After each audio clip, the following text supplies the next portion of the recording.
ಕರ್ನಾಟಕದ number 1 PU college excel PU college Guruvayanakere. ಇವತ್ತು ನಮ್ಮ ಮಂಡ್ಯ ಜಿಲ್ಲೆಯ ಈ ಹೆಮ್ಮೆಯ ಮಣ್ಣಿನ ಮಗ ನಮ್ಮ ರಾಜ್ಯಾಧ್ಯಕ್ಷರು ಶಿಕಾರಿಪುರದ ಶಾಸಕರಾದಂಥ BV ವಿಜೇಂದ್ರಣ್ಣವರ ಹುಟ್ಟುಹಬ್ಬದ ಪ್ರಯುಕ್ತ ಇವತ್ತೇನು ನಿನ್ನೆ ತಾವು ತಮ್ಮ ಮಾಧ್ಯಮಗಳಲ್ಲಿ ತೋರಿಸಿದಿರಿ, ನಿನ್ನೆ ಏನು ಬೆಳಗಾವಿನಲ್ಲಿ ನಡೀತಾ ಇರೋಂಥ ಕಬ್ಬು ಹೋರಾಟಗಾರರ ಬೆಂಬಲ ಬೆಲೆಗೆ ಒಂದು ಬೆಂಬಲವನ್ನು ಕೊಟ್ಟು ಅವರು ಅಲ್ಲೇ ಉಳಿದಿದ್ದಾರೆ, ಅಹೋರಾತ್ರಿ ಧರಣಿಯನ್ನು ಮಾಡ್ತಾ ಇದ್ದಾರೆ.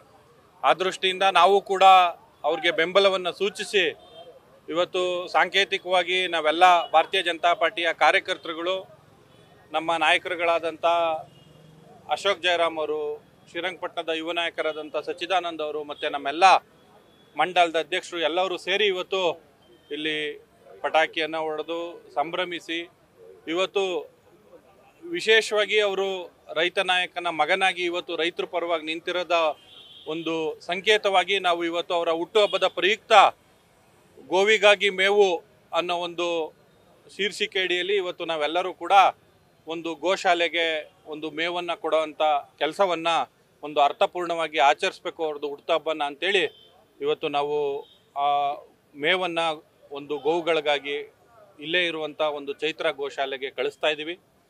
ಅದ್ರ ಜೊತೆಗೆ ಈ ಸಂದರ್ಭದಲ್ಲಿ ನಾನು ಮೇಲ್ಕೋಟೆ ಚನ್ನರಾಯಣ ಸ್ವಾಮಿ ಮತ್ತು ಚಾಮುಂಡೇಶ್ವರಿಯಲ್ಲಿ ವೈಯಕ್ತಿಕವಾಗಿ ಮತ್ತು ಭಾರತೀಯ ಜನತಾ ಪಾರ್ಟಿಯ ನಮ್ಮ ಮಂಡ್ಯ ಜಿಲ್ಲೆ ಎಲ್ಲ ಕಾರ್ಯಕರ್ತರ ಪರವಾಗಿ ಪ್ರಾರ್ಥನೆ ಮಾಡ್ಕೊಳ್ತೇನೆ.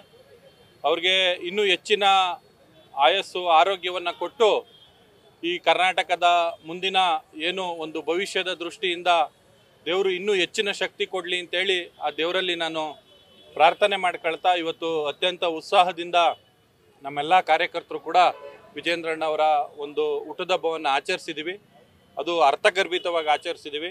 ಮತ್ತೊಮ್ಮೆ ನಾನು ಅವ್ರಿಗೆ ದೇವರು ಎಲ್ಲ ರೀತಿಯಲ್ಲೂ ಒಳ್ಳೇದು ಮಾಡಲಿ ಅಂತ ಕೇಳ್ಕೊಳ್ತೇನೆ. ಇವತ್ತು ಏನು ನಿನ್ನೆ ಕ್ಯಾರ್ಪೇಟೆ ರೈತ ಮಂಜೇಗೌಡ ಎನ್ನುವ ಒಬ್ಬ ರೈತ ಜಿಲ್ಲಾಧಿಕಾರಿ ಕಚೇರಿ ಮುಂದೆ ಬಂದು ಏನು ಆತ್ಮಹತ್ಯೆ ಮಾಡ್ಕೊಂಡಿದ್ದಾರೆ, ಇವತ್ತು ಅವರು ಬೆಳಗಿನ ಜಾವ ಏನೋ ಮರಣ ಹೊಂದಿದ್ದಾರೆ ಅನ್ನೋ ವಿಷಯ ಗೊತ್ತಾಗಿದೆ. ನಮ್ಮ ರಾಜ್ಯ BJP ಅಧ್ಯಕ್ಷರಾದ ವಿಜೇಂದ್ರಣ್ಣವರು ಮತ್ತು ವಿರೋಧ ಪಕ್ಷದ ನಾಯಕದ ಅಶೋಕ್ ಅವರು ಕೂಡ ನಾಳೆ ನಾಡದಲ್ಲಿ ಅವ್ರ ಮನೆಗೆ ಭೇಟಿ ನೀಡ್ತಾರೆ.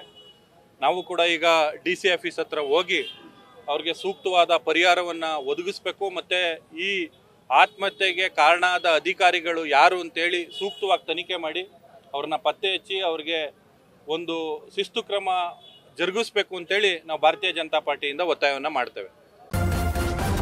ನ್ಯೂಸ್ ಫಸ್ಟ್ ನಿರ್ಭೀತಿಯಿಂದ ನಿಮ್ಮ ಪರವಾಗಿ.